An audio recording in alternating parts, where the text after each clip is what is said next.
Hello class, आज video से हम शुरू करेंगे एमसीक्यू एक न्यू सीरीज जो कि वो क्लास 10 का चैप्टर नंबर 14 प्रोबेबिलिटी। इसका हम पार्ट 1 शुरू करेंगे और उसे खत्म करेंगे।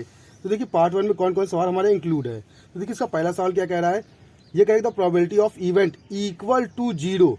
अगर कोई इवेंट क्या हो जाए, जीरो के इक्वल हो जाए, ऐसी प्रोबेबिलिटी, ऐसी इवेंट को क्या बोलते हैं, इम्पॉसिबल इवेंट बोलते हैं। क्या बोलते हैं, इम्पॉसिबल इवेंट। तो इसका आंसर क्या हो जाएगा हमारा, इम्पॉसिबल इवेंट हो जाएगा, जिसमें इवेंट जो होगा ना वो क्या हो जाएगा, जीरो हो जाएगा। इवेंट क्या हो जाएगा, जीरो। ऐसे केस को बोलते हैं प्रोबेबिलिटी इवेंट। इतना क्लियर। अब बात करें question number second. Question number second क्या कह रहा है, ये कहेगी the probability of that can not exist among the following. इनमें से कौन प्रोबेबिलिटी नहीं है। ठीक, अच्छा नोटिस कीजिएगा प्रोबेबिलिटी होती क्या है। तो प्रोबेबिलिटी की एक वैल्यू होती है जो एक जगह से फिक्स होती है। जैसे कि देखा जाए, हमारा जो प्रोबेबिलिटी होता है उसकी वैल्यू हमेशा जीरो से बड़ी होगी, हमेशा जीरो से बड़ी होगी। लेकिन देखा जाए तो 1 से क्या होगी, छोटी होगी, 1 से छोटी होगी या 1 के इक्वल होगी। तो ऐसे केस को हम बोलते हैं प्रोबेबिलिटी, वो चीज़ हो सकती है। ठीक, तो आप नोटिस करेंगे 2/3 अगर आप इसको डिवाइड करेंगे तो पॉइंट में आंसर आएगा। इसका मतलब ये प्रोबेबिलिटी हमारी हो सकती है। ठीक, तो ये हमारा आंसर नहीं हुआ क्योंकि पूछा क्या है, कैन नॉट। इतना क्लियर। दूसरा देखते हैं इसको 15% को 15/100 लिख सकते हैं। तो अगर डिवाइड करें तो पॉइंट में आएगी इसकी वैल्यू। तो इसका मतलब ये भी हमारा क्या है, प्रोबेबिलिटी हो सकती है।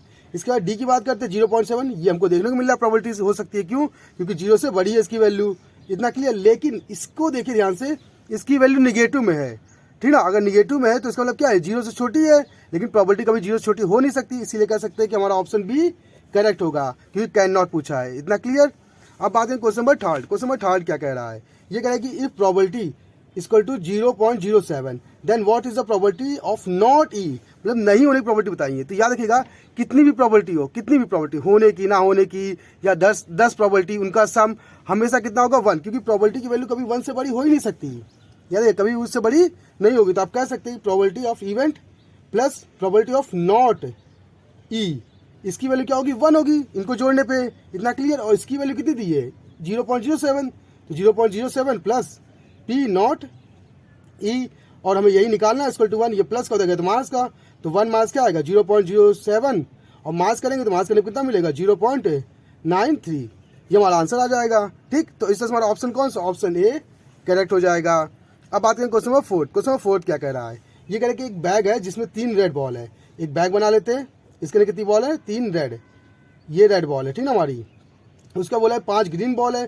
तो 1 2 3 4 5, ये हमारी क्या है, ग्रीन बॉल है। क्या है, ग्रीन बॉल। ठीक, अब इसने बोला कि if you take a ball, अगर हम इसमें से एक बॉल निकालते हैं बाहर की ओर, तो जब बैग से बाहर निकालेंगे तो बताना कि probability of getting red ball, मतलब आपका इवेंट क्या है, रेड बॉल है। ठीक ना, इवेंट क्या है आपका, रेड बॉल। अब रेड बॉल है कितनी इसमें, 1 2 और 3 रेड बॉल हो गई। तो ये हमारी इवेंट हो गया। और आउटकम की बात करते हैं, आउटकम क्या होता है, आउटकम टोटल नंबर बोलता है। ठीक ना, इसमें आउटकम देखें कितना होगा, 1 2 3 4 5 6 7 8, तो आउटकम कितना है, 8। ये हो गया। अब हमें निकालना है भाई कितनी रेड बॉल होंगी। ठीक, तो रेड बॉल के लिए क्या होगा, probability of red ball equal to event upon में आउटकम। इवेंट कितना 3 और आउटकम कितना 8, तो आंसर क्या आएगा, 3/8 आ जाएगा। और ऑप्शन कौन सा, ऑप्शन सी करेक्ट हो जाएगा हमारा।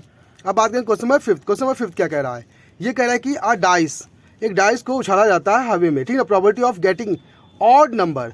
अच्छा, अगर डाइस को उछालते तो कौन कौन से नंबर हमारे आ सकता है, अगर एक बार उछालेंगे तो 1 आ सकता है, 2 आ सकता है, 3 आ सकता है, 4 आ सकता है, 5 आ सकता है, 6 आ सकता है। तो ये आपका हो गया आउटकम।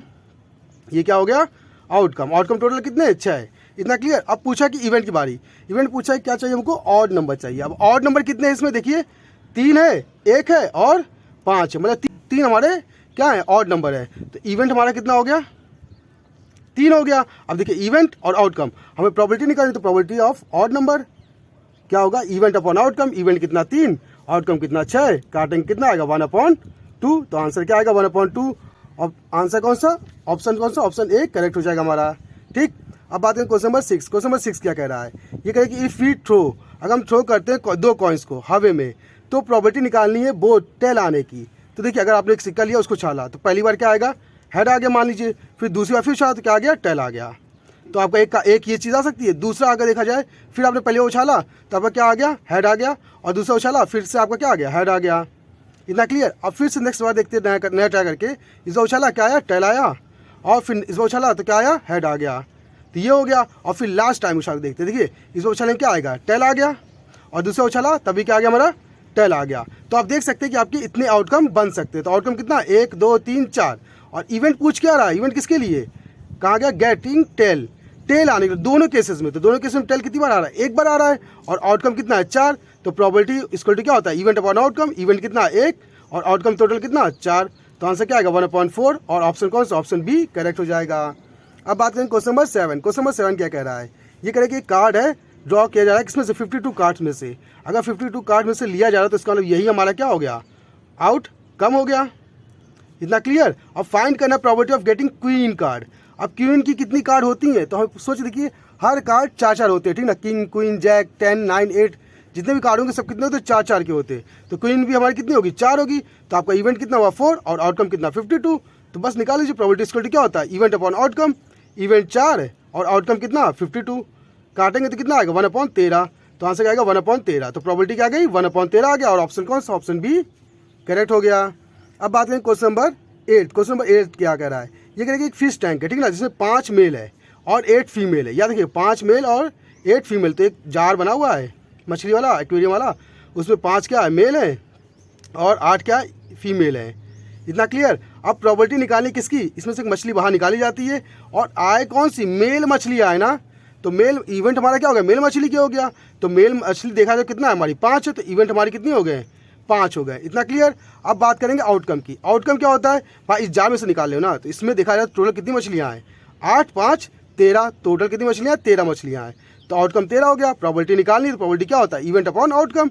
और किसके लिए निकाल लें, मेल फिश के लिए। तो मेल कितना है 5 और आउटकम कितना 13, तो आंसर 5/13। और इस तरह से हमारा आंसर कंप्लीट हो जाएगा। अब बात करें क्वेश्चन नंबर 9। क्वेश्चन नंबर 9 क्या कह रहा है, ये कहेगा the sum of probability of all the elementary event of experiment is. अब देखिए जितने भी हम सम करते हैं इवेंट का, ठीक ना, अगर उनको जोड़ेंगे तो उसका पूरा आंसर कितना आएगा। तो हमने पढ़ा हुआ है कि भाई कभी प्रोबेबिलिटी 1 से बड़ी नहीं होगी। अगर नहीं होगी इसका मतलब आप जितने भी इवेंट को जोड़ते जाएंगे जितनी भी प्रोबेबिलिटी को, उसका आंसर हमेशा ही 1 आएगा। क्या आएगा 1 से बड़ा नहीं आएगा। तो इसका आंसर क्या होगा 1 होगा, ठीक। और इस तरह से हमारा आंसर कंप्लीट हो जाएगा।